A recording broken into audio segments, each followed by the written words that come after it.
जय मसीह की। Doctor Sam Thomas के साथ बाइबल अध्ययन में आपका स्वागत है। इस वीडियो के साथ हम एक नए श्रृंखला को शुरू करने वाले हैं जिसका नाम है यीशु मसीह के मैं हूं कथन। अब यूहन्ना के सुसमाचार में 7 बार यीशु मसीह ने अपने आप के बारे में कुछ कहा। वे अपने आप के बारे में परिचय दिला रहे थे और उन 7 मैं हूं कथनों को सबसे पहले आपके सामने मैं रखना चाहता हूं।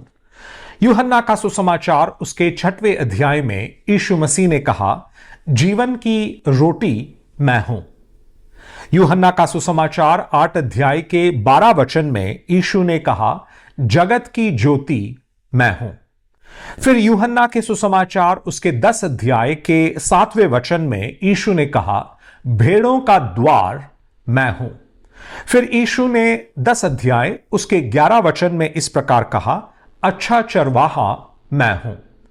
फिर यूहन्ना के सुसमाचार 11 अध्याय उसके 25वें आयत में यीशु मसीह ने कहा, पुनरुत्थान और जीवन मैं ही हूं।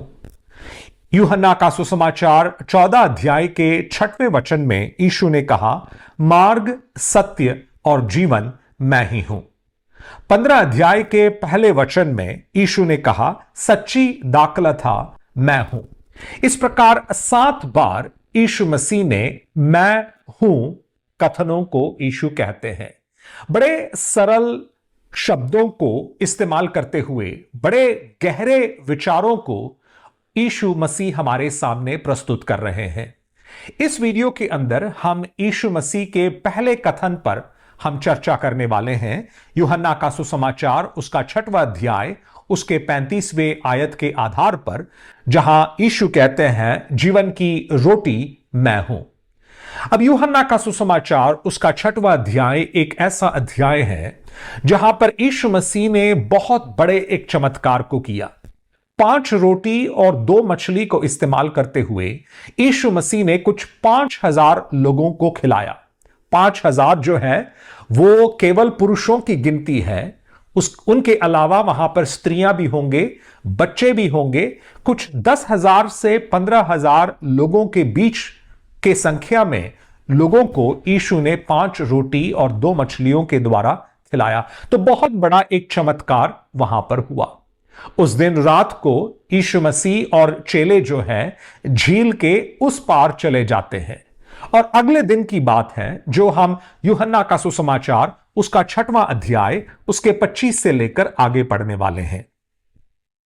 और झील के पार उससे मिलकर कहा, हे रबी, तू यहां कब आया? यीशु ने उन्हें उत्तर दिया, मैं तुमसे सच सच कहता हूं, तुम मुझे इसलिए नहीं ढूंढते हो कि तुमने अचंभित काम देखे, परंतु इसलिए कि तुम रोटियां खाकर तृप्त हुए। तो यीशु मसीह से मिलने के लिए वे लोग झील के उस पार दूसरे दिन आए हुए हैं और यीशु मसीह उनसे बोल रहे हैं कि तुम मुझसे इसीलिए मिलने नहीं आए क्योंकि तुमने पहचान लिया कि मैं कौन हूं और तुमने मेरे बारे में जान लिया, लेकिन तुम इसीलिए पीछा कर रहे हो क्योंकि तुम कल रोटी खाकर तृप्त हुए और आज भी इसी प्रकार का कोई चमत्कार देखना चाहते हो। और इसीलिए 27वें वचन में देखो यीशु क्या कहते हैं। बहुत महत्वपूर्ण एक बात को यीशु कहते हैं, नाशवान भोजन के लिए परिश्रम न करो, परंतु उस भोजन के लिए जो अनंत जीवन तक ठहरता है, जिसे मनुष्य का पुत्र तुम्हें देगा, क्योंकि पिता अर्थात परमेश्वर ने उसी पर छाप कर दी है। यीशु मसीह 2 बातों के बारे में बोल रहे हैं। नंबर 1, एक तरह का भोजन है जिसके लिए तुम्हें काम नहीं करना है, और दूसरा एक तरह का भोजन है जिसको पाने के लिए हर तरह का परिश्रम किया करो। सबसे पहले नाशवान भोजन के लिए परिश्रम ना करो। जब यीशु मसीह इस प्रकार बोलते हैं तो उसका क्या मतलब है? क्या यीशु हमें बोल रहे हैं कि तुम काम मत करो, पैसे मत कमाओ, खाना मत खरीदो, खाना मत खाओ? क्या इस प्रकार का कहने का तात्पर्य है यीशु का जब वे कह रहे हैं कि नाशवान भोजन के लिए परिश्रम ना करो? मुझे नहीं लगता कि यीशु ऐसा कुछ बोल रहे हैं, लेकिन यीशु के शब्दों को समझने के लिए हमारे लिए जरूरी है कि हम यशायाह नबी के पुस्तक के तरफ जाएं। उसका 55वां अध्याय, उसका पहला और दूसरा वचन मैं आपके सामने रखना चाहता हूं, जहां पर परमेश्वर यशायाह नबी के द्वारा इज़राइल के लोगों को खाने और पीने के बारे में कुछ बोल रहे हैं, और बिल्कुल यीशु मसीह के जैसे शब्दों को वे वहां पर बोल रहे हैं। यशायाह 55वां अध्याय। अहो सब प्यासे लोगों, पानी के पास आओ, और जिनके पास रुपया ना हो तुम भी आकर मोल लो और खाओ। दाखमधु और दूध बिन रुपए और बिना दाम ही के आकर ले लो। परमेश्वर इज़राइल के लोगों से कह रहे हैं, जो प्यासे हैं, जो भूखे हैं, मेरे पास आए, क्योंकि पानी का स्रोत मैं हूं। तुम अगर दाखमधु चाहते हो या फिर तुम दूध चाहते हो तो मेरे पास आओ और मुझसे ले लो, ऐसे परमेश्वर कहते हैं। क्या परमेश्वर कोई दुकान खोल रखा है जहां से वे दाखरस और दूध और पानी इत्यादि को दे रहे हैं? परमेश्वर यहां पर क्या बोल रहे हैं? दूसरे वचन को भी पहले पढ़ लेते हैं और फिर चर्चा करते हैं। परमेश्वर कहते हैं, जो भोजन वस्तु नहीं है उसके लिए तुम क्यों रुपया लगाते हो, और जिससे पेट नहीं भरता उसके लिए क्यों परिश्रम करते हो? मेरी ओर मन लगाकर सुनो, तब उत्तम वस्तुएं खाने पाओगे और चिकनी चिकनी वस्तुएं खाकर संतुष्ट हो जाओगे। परमेश्वर उनसे कह रहे हैं, कुछ लोग रुपया देकर खरीद रहे हैं ऐसे चीजों को जो भोजन वस्तु है ही नहीं और जिससे पेट भी नहीं भरता है। और इसीलिए परमेश्वर पूछ रहे हैं, जो भोजन वस्तु नहीं है उसके लिए तुम क्यों रुपया लगाते हो, और जिससे पेट नहीं भरता उसके लिए क्यों परिश्रम कर रहे हो? देखो, इंसान के अंदर तरह तरह के भूख और प्यास है, और इन भूखों को और प्यासों को इंसान अलग अलग तरीके से पूरा करना चाहते हैं। परमेश्वर के बनाए हुए कुछ रीतियां हैं भूखों और प्यासों को पूरा करने का, लेकिन इंसान जो है ऐसे भोजन वस्तुओं को ले रहा है जिससे वास्तव में उसका भूख जो है नहीं मिटता है। वास्तव में देखा जाए तो हर इंसान के अंदर प्यार के लिए एक भूख है। हर इंसान चाहता है कि मुझसे लोग प्रेम करें और मुझको लोग चाहें। हर एक व्यक्ति तारीफ और प्रशंसा चाहता है। छोटे से छोटा बच्चे से लेकर बुजुर्ग व्यक्ति तक हर कोई चाहता है कि लोग मेरी तारीफ करें, लोग मेरी प्रशंसा करें। हर एक व्यक्ति चाहता है कि उसका कोई पहचान हो। वो एक भूख है, एक प्यास है जो हर इंसान के अंदर होता है। हर व्यक्ति चाहता है कि उनका कोई महत्व हो, उनका कोई मूल्य हो। हर एक व्यक्ति के अंदर खुशी का वो भूख है, प्यास है। वो खुशी को प्राप्त करना चाहता है। खुशी के लिए लोग प्यासे हैं। हर एक व्यक्ति के अंदर एक अर्थपूर्ण जीवन के लिए एक भूख और प्यास है। हर एक व्यक्ति के लिए एक भूख है अंदर, जिससे वो चाहता है कि मेरा जीवन का कोई मकसद हो, मेरे जीवन का कोई उद्देश्य हो। हर एक व्यक्ति जो है आनंद को खोजता है, सुख के खोज में है। वो एक भूख है, एक प्यास है जो हर व्यक्ति के अंदर है। हर व्यक्ति जो है संतुष्ट बना रहना चाहता है, संतोष करना चाहता है। लेकिन जब व्यक्ति इस तरह के भूखों और प्यासों को गलत रीति से भरना चाहता हो तो वो अपने जीवन में खालीपन को अनुभव करता है। देखो, प्यार के लिए परमेश्वर के बनाए हुए रीति हैं, लेकिन उन रीतियों को तोड़कर जब लोग प्यार पाने की कोशिश करते हैं तब वो संतुष्टि नहीं पाता है, खुशी नहीं पाता है, बल्कि एक खालीपन उनके अंदर आता है। हर व्यक्ति के अंदर सुख के लिए, आनंद के लिए एक प्यास होता है, लेकिन जब गलत तरीकों को इस्तेमाल करते हुए उस सुख और आनंद को प्राप्त करने का कोशिश कोई करता है तब वो भूखा ही रह जाता है। इस प्रकार का भोजन वस्तु खाने से वो तृप्त नहीं होता है। हर एक व्यक्ति के अंदर पहचान बनाने का, अपने आप के लिए प्रशंसा पाने का एक भूख और प्यास होता है, लेकिन गलत तरीकों से जब एक व्यक्ति अपने आप को लोगों के सामने महत्वपूर्ण दिखाना चाहता हो, गलत तरीकों से वो अपना पहचान बनाना चाहता हो, तब वो भूखा और प्यासा ही रह जाता है, उसको एक ठीक तरीके का भोजन उसमें से नहीं मिलता है।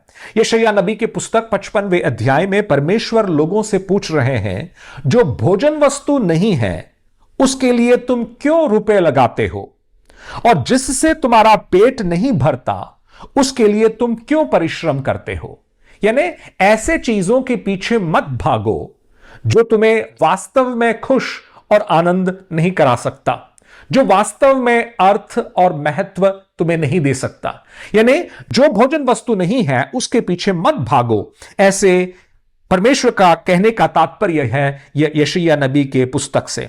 और यूहन्ना का सुसमाचार उसके 6वें अध्याय के 27वें वचन में यीशु मसीह भी वही बोल रहे हैं, नाशवान भोजन के लिए परिश्रम मत करो।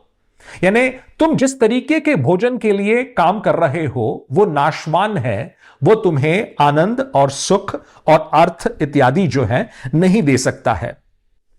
मैं आपको बाइबल में से एक उदाहरण देना चाहता हूं, एक व्यक्ति का जो बहुत अमीर था, बहुत बुद्धिमान था और अपने जीवन के भूखों को और प्यासों को वो अपने तरीके से पूरा करना चाहता था, लेकिन अंत में वो अपने आप में एक खालीपन को पाता है। मैं आपके ध्यान को ले जाना चाहता हूं सुलेमान के जीवन की तरफ, सभोपदेशक के पुस्तक की तरफ, उसके 2 अध्याय, उसके 4 वचन से लेकर 9वें वचन तक सबसे पहले हम पढ़कर सुनते हैं। सभोपदेशक 2:4-9।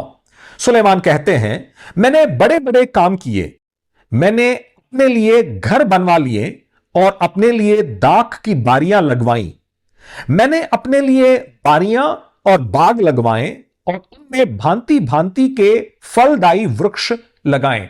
देखो, अमीर सुलेमान के पास पैसों की कमी न होने के कारण जो वो चाहता है वो अपने आप के लिए कर सकता है, और इसीलिए उन्होंने अपने आप के लिए बहुत सारे घर और मकान बनाए, बहुत सारे बाग और बगीचे बनाए, उसमें हर तरह के फलदायी वृक्षों को उन्होंने लगाया। 6वां वचन, मैंने अपने लिए कुंड खुदवा लिए कि उनसे वह वन सिंचा जाए जिसमें वृक्षों को लगाया जाता था। मैंने दास और दासियां मोल ली और मेरे घर में दास भी उत्पन्न हुए, और जितने मुझसे पहले यरूशलेम में थे उनसे कहीं अधिक गाय बैल और भेड़ बकरियों का मैं स्वामी था। वे देखो क्या क्या बोल रहे हैं, उनके पास दास दासियों की कोई कमी नहीं थी, उनके घर में दास पैदा होते थे, और जितने यरूशलेम के उनसे पहले के राजागण थे उन सबों से बढ़कर इनके पास धन संपत्ति था, गाय बैल थे, भेड़ बकरियों का वो सुलेमान था, वो स्वामी था। 8वां वचन, मैंने चांदी और सोना और राजाओं और प्रांतों के बहुमूल्य पदार्थों का भी संग्रह किया। यानी उन्होंने चांदी और सोना अपने लिए इकट्ठा किया, बहुमूल्य पत्थरों को, पदार्थों को उन्होंने इकट्ठा किया। मैंने अपने लिए गायकों और गायिकाओं को रखा और बहुत सी कामनियां भी थी जिनसे मनुष्य सुख पाते हैं अपनी कर ली। देखो, उन्होंने अपने घर में म्यूजिक और सिंगिंग यानी संगीत और गीत इत्यादि के लिए बहुत सारे गायकों और गायिकाओं को उन्होंने इकट्ठा किया, बहुत सी कामनियां उनकी थी, जो कुछ वो पा सकता था सब कुछ उन्होंने अपने आप के लिए इकट्ठा किया। 9वां वचन में हम इस प्रकार पढ़ते हैं, इस प्रकार मैं अपने से पहले की सब यरूशलेम वासियों से अधिक महान और धनाढ्य हो गया, तो भी मेरी बुद्धि ठिकाने रही। यानी सबसे ज्यादा अमीर व्यक्ति होने का वो जो पदवी है वो सुलेमान को प्राप्त हुआ, सबसे धनाढ्य, सबसे महान वो व्यक्ति बन गया। लेकिन 10वें वचन में वो इस प्रकार कहते हैं, और जितनी वस्तुओं को देखने की मैंने लालसा की उन सभी को देखने से मैं न रुका।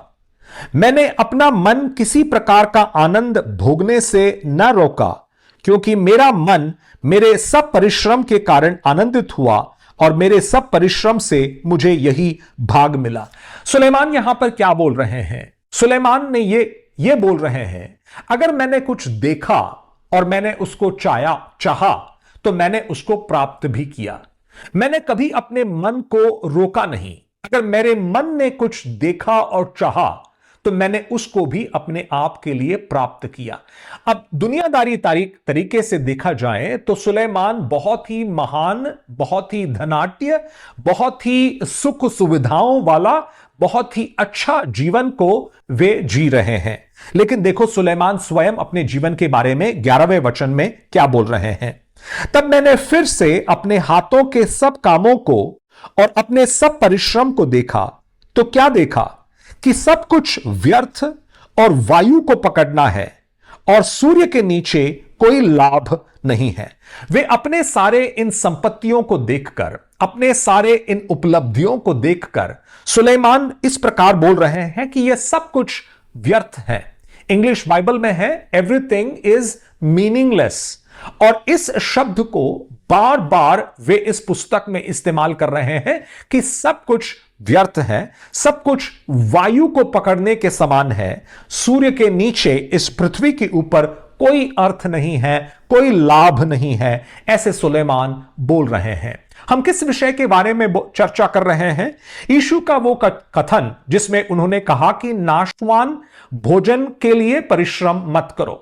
यशायाह नबी का पुस्तक जहां पर वो कहते हैं कि जो खाना तुम्हें तृप्त नहीं करा सकता है, उस खाने को के पीछे तुम क्यों पड़े हो? उस वाक्य के अर्थ को समझने की कोशिश हम कर रहे हैं और हम बोल रहे हैं कि सुलेमान ने उन व्यर्थ भोजन के पीछे, नाशवान उस भोजन के पीछे अपने जीवन के भूखों और प्यासों को पूरा करने के लिए परिश्रम करने में लगे हुए थे। लेकिन अंत में वे पाते हैं कि सब कुछ अर्थहीन है, सब कुछ शून्य है, सब कुछ खाली है, इसमें कोई अर्थ नहीं है।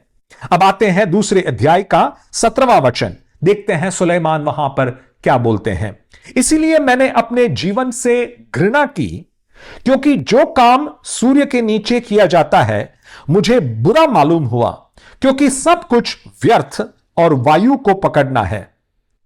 देखो सुलेमान कह रहे हैं, मैंने अपने जीवन को जब देखा, मैंने अपने जीवन से घृणा करना शुरू कर दिया।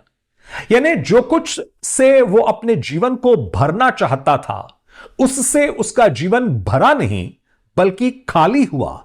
इतना खाली हुआ कि वह अपने जीवन से घृणा तक करने लगा, क्योंकि वो कहते हैं सूर्य के नीचे जितना काम किया जाता है सब बुरा मालूम होता है, सब व्यर्थ मालूम होता है, क्योंकि सब कुछ व्यर्थ और वायु को पकड़ना है। वो देखो कितने बार इस अध्याय में और इस पूरे पुस्तक में कहते हैं कि सब कुछ व्यर्थ है। सुलेमान, आप ऐसे कैसे बोल सकते हैं?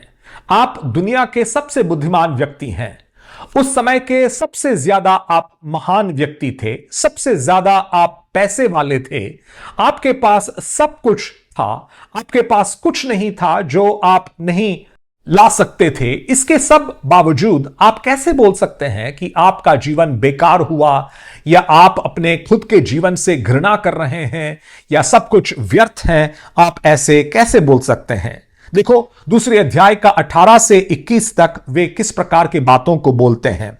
मैंने अपने सारे परिश्रम के प्रतिफल से, जिसे मैंने सूर्य के नीचे किया था, घृणा की, क्योंकि अवश्य है कि मैं उसका फल उस मनुष्य के लिए छोड़ जाऊं जो मेरे बाद आएगा।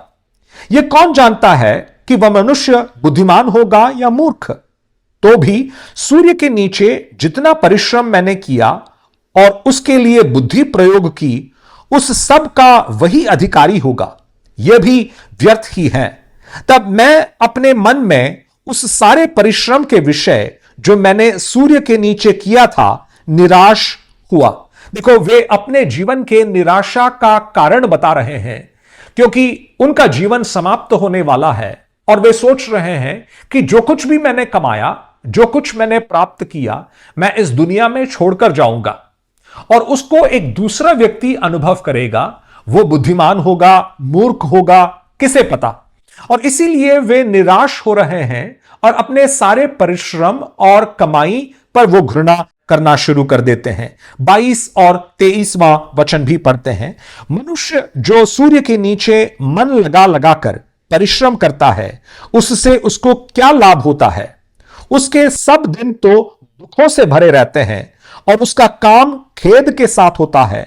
रात को भी उसका मन चैन नहीं पाता, यह भी व्यर्थ ही है। सुलेमान पूछ रहे हैं, देखो इंसान सुबह से लेकर शाम तक मेहनत करता है, उसके दिन तो सारे दुखों से भरे रहते हैं, उसके काम से भी उसको खेद प्राप्त होता है, रात को भी वह सो नहीं सकता। शायद सुलेमान अपने ही जीवन के अनुभवों के बारे में बोल रहे हैं कि किस प्रकार उन्हें रात को नींद नहीं आ रही है, उनके सारे परिश्रम और कमाई के बावजूद वे संतुष्टि या खुशी या संतृप्ति को अनुभव नहीं कर पा रहे हैं और इसीलिए वे बोल रहे हैं कि यह सब कुछ जो है बेकार है। तो मैंने बाइबल से एक ऐसे व्यक्ति के उदाहरण को लाकर आपके सामने रखा जो वो नाशमान भोजन के पीछे परिश्रम कर रहा था, जिसके बारे में यीशु मसीह ने यूहन्ना का सुसमाचार उसके 6वें अध्याय के 27वें वचन में बोला और जिसके बारे में यशायाह नबी के पुस्तक उसके 55वें अध्याय 1 और 2 आयत में भी हमने पढ़ा। तो यीशु मसीह कह रहे हैं कि नाशवान भोजन के लिए परिश्रम ना करो, परंतु उस भोजन के लिए परिश्रम करो जो अनंत जीवन तक ठहरता है। यानी एक भोजन ऐसा है जो नाशवान है, एक भोजन ऐसा है जो अनंतता तक बना रहता है, जिसे मनुष्य का पुत्र तुम्हें देगा। वो भोजन कहां से आता है? मनुष्य का पुत्र का दिया हुआ वो भोजन है, क्योंकि पिता अर्थात परमेश्वर ने उसी पर छाप कर दी है। यानी पिता परमेश्वर ने परमेश्वर के पुत्र को इस पृथ्वी पर भेजा ताकि ऐसा खाना लोगों को दे जो नाशवान नहीं है परंतु अनंत काल का जीवन प्रदान कर सकता है। लोगों ने यह सुनकर उनसे पूछा, परमेश्वर के कार्य करने के लिए हमें क्या करना चाहिए? 28वां वचन।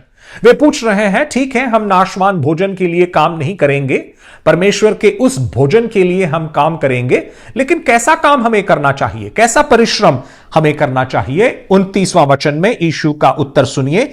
यीशु ने उन्हें उत्तर दिया, परमेश्वर का कार्य यह है कि तुम उस पर जिसे उसने भेजा है विश्वास करो। नाशवान भोजन के लिए परिश्रम ना करो, लेकिन उस भोजन के लिए परिश्रम करो जो अनंत काल तक है।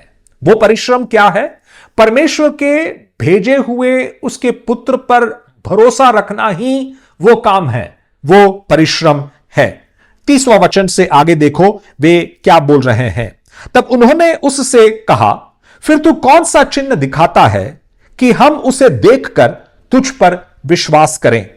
तू कौन सा काम दिखाता है? यीशु ने कहा कि परमेश्वर के भेजे हुए उनके संतान पर भरोसा रखो, इससे वह भोजन तुम्हें प्राप्त होगा जिससे तुम अनंतता तक बने रह सकते हो। तो ये लोग पूछ रहे हैं, आप कौन सा चिन्ह हमें दिखाएंगे कि हम आप पर विश्वास करें?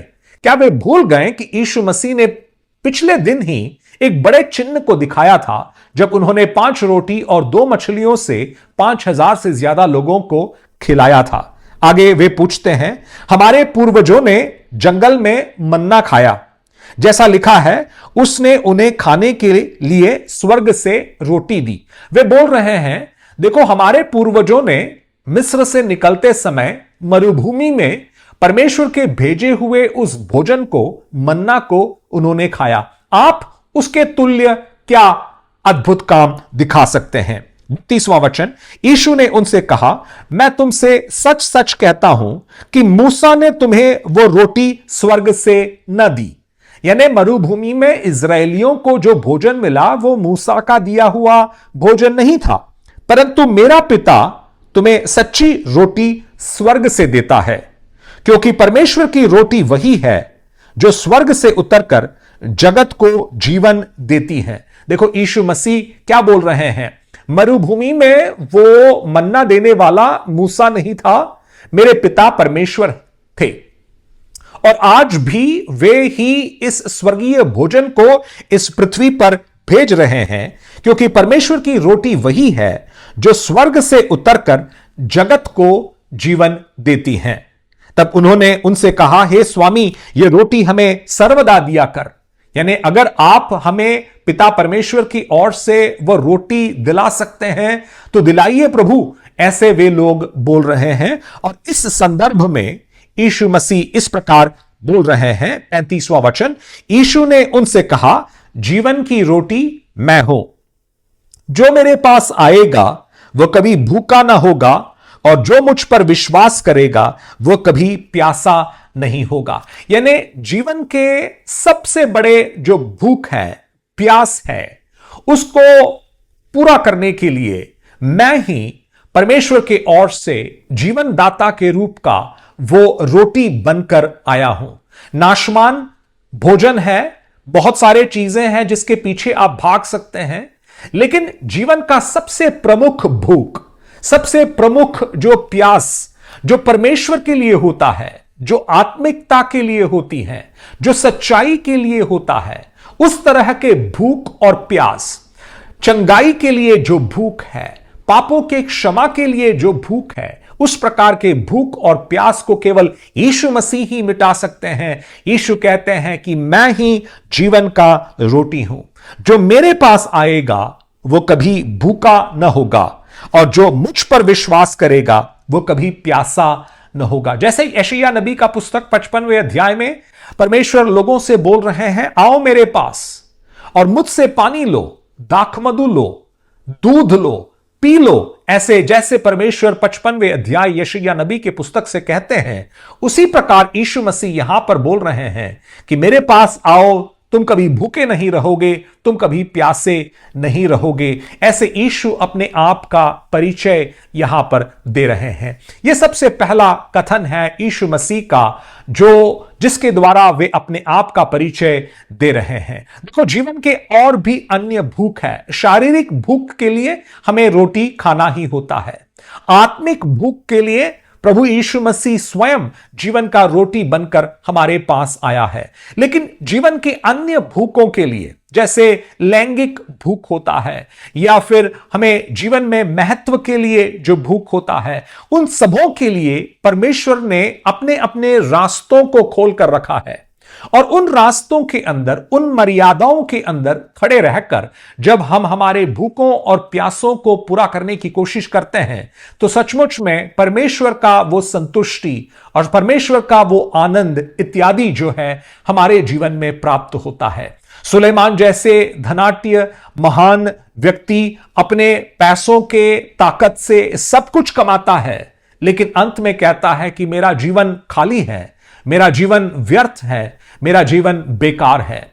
लेकिन पौलुस जैसे एक व्यक्ति को हम नए नियम में देख सकते हैं, जो सब कुछ को छोड़ छाड़ कर यीशु मसीह के पीछे हो लेते हैं, यीशु मसीह का सुसमाचार सुनाते हैं और यीशु के लिए मार खाते हैं, वे जेल में बंद होते हैं, बहुत सारे कष्टों को अनुभव करते हैं, लेकिन जीवन के अंत में वो इस प्रकार बोलते हैं कि मैंने अच्छे दौड़ को दौड़ा है, मैंने अपनी कुछ कुश्ती लड़ ली है, मैं उस परमेश्वर के वरदान के इंतजार में हूं जो मुझे परमेश्वर की ओर से मिलने वाला है। बड़े संतुष्टि के साथ, आनंद के साथ वे अपने जीवन को समाप्त कर रहे हैं। तो प्यारों, इस अध्याय से प्रभु यीशु मसीह हमें यह सिखा रहे हैं कि हमारा जीवन का सबसे बड़ा भूख को मिटाने वाला यीशु मसीह स्वयं है।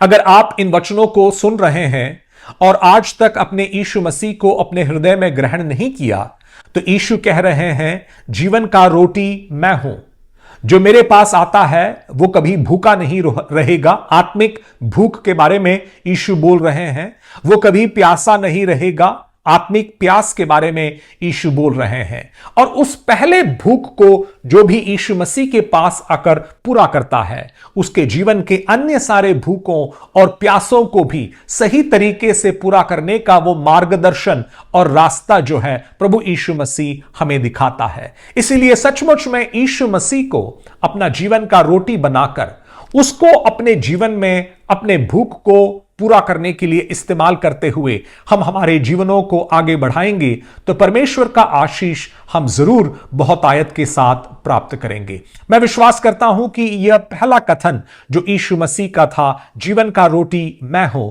इससे आप आशीषित हुए हैं। और अगले वीडियो में यीशु मसीह के एक और कथन के साथ हम आएंगे और परमेश्वर के वचन को गहराई के साथ सीखने की कोशिश हम करेंगे। परमेश्वर आपको आशीष दे।